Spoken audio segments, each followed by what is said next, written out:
TWiGames.com. Welcome to this week's episode of TWiGames.com. We begin with the beef between Microsoft and the BBC and news from EA. But first, Tiger Woods had an affair. Tiger Woods? This is This Week in Games. This isn't This Week in Tiger Woods. This is a news show. Aren't we supposed to be talking about Tiger Woods' affair? You're right, man. Everyone else is doing it. Yeah. But let's talk about the games, though. Come on. All right, fine. Okay. But first, Ubisoft released their financials, and they talked about a few games coming out in the future. Surprise, surprise, new Prince of Persia game to coincide with the movie. Brian, will the Prince of Persia look like he's from Persia or a white guy from LA? I don't know, but why does he have a British accent? That doesn't make any sense. Every Hollywood movie that doesn't take place in America, the actors have British accents. No sense. Ubisoft, $117 million in operating loss. The sequel is going to be the sequel to Sands of Time. It's going to be called The Forgotten Sands. Mm-hmm. And they have 10 to 12 games in the work and 4 to 5 for the Sony Wand. Can they name the Wand already? Because I'm sick of calling it the Wand. In Project Natal. I mean, is this the real name or is it the project name? Let's get the information here, guys. But so about the Prince of Persia game. They're kind of treating it like a side game, right? Yeah, like the new one didn't come out. Didn't matter. And you know what? I don't like that because I thought the new one, I enjoyed it more than the PS2 games. I know a lot of people disagree, but that's my stance on it.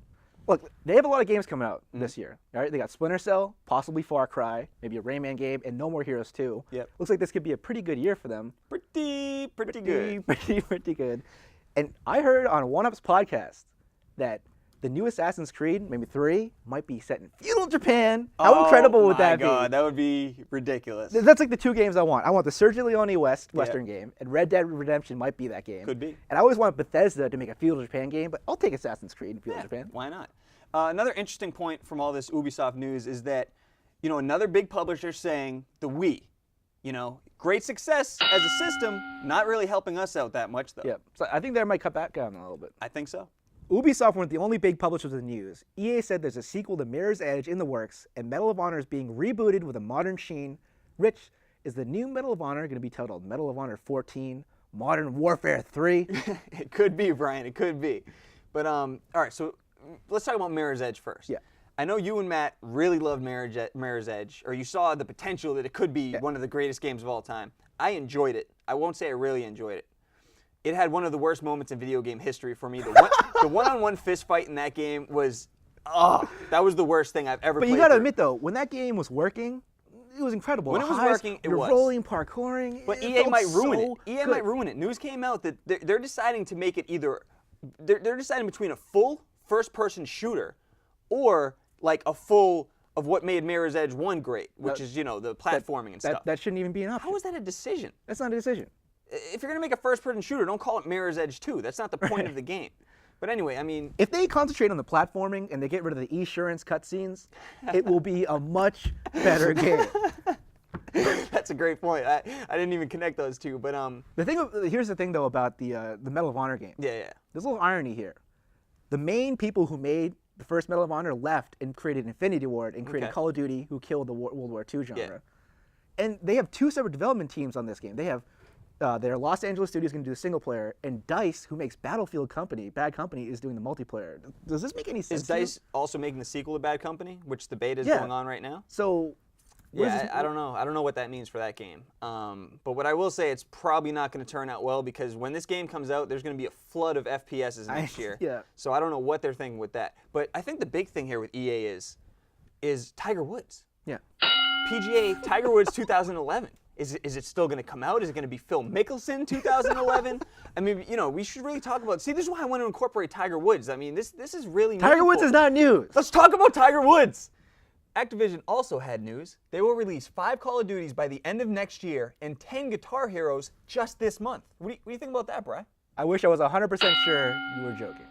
The BBC took off their monocle and put down their tea as they had bangers and mash with Microsoft over their iPlayer. A deal has been held up concerning Microsoft's rubbish paid policy clashing with BBC's free model.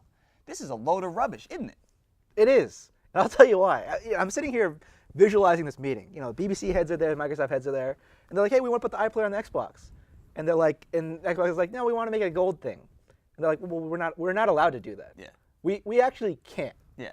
And Microsoft says, well, we want it, and then we're not allowed to. Like, how does this even happen? I honestly, this is such a weird thing. you know, obviously this is going to go public. So Microsoft should have been like, well, wait a minute, we're acting a bit ridiculous here. Like, I would like to see how this discussion actually went. Like, how did it go down? Microsoft was like, no. In fact, you're not making money on your shows, so we're going to make money on your shows. Like, what? This is like so much corporate idiocy going on. This is bollocks. This is straight up bollocks. And here's another thing that's bollocks, is region locking. Why can't I watch the iPlayer here? I want to see Doctor Who episodes. I don't know. Well, there is a BBC America, though, right? So, and when is Hulu coming to Xbox Live? I don't know. What is the holdup? I don't know. Brian, let me throw this at you, though, now that we're talking about Xbox Live. My buddy Michael Pachter, somebody who I greatly respect and agree with 100% of the time, he said that there's a chance that Xbox Live Gold is going to cost $10 a month. So instead of becoming free to compete with Sony's PS3, they're actually going to up the price. Are you like, what? If they up the price, they need to offer more.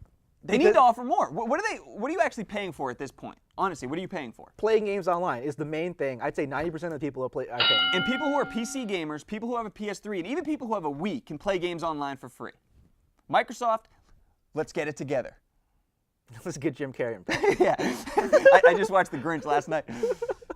There are mouth breathers running around in Modern Warfare 2 using the Javelin glitch. Infinity Ward said they're working on a fix. Rich, admit it.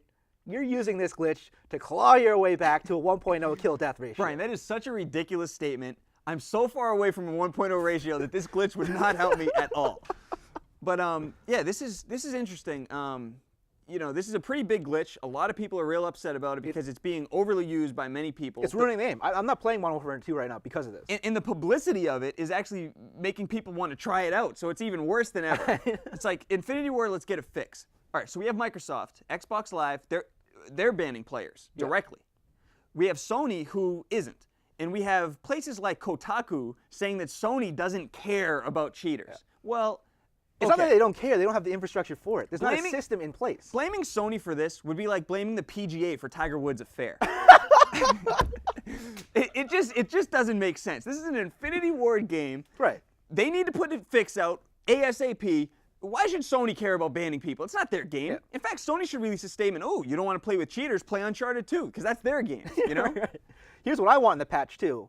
The 1887 shotguns need to be fixed. They are overpowered. OP. And I'm sick of Stinger missiling, right? Yeah. Stinger missile's gone. Yeah. It's about to hit the chopper, Yeah. and then I get killed. It just disappears.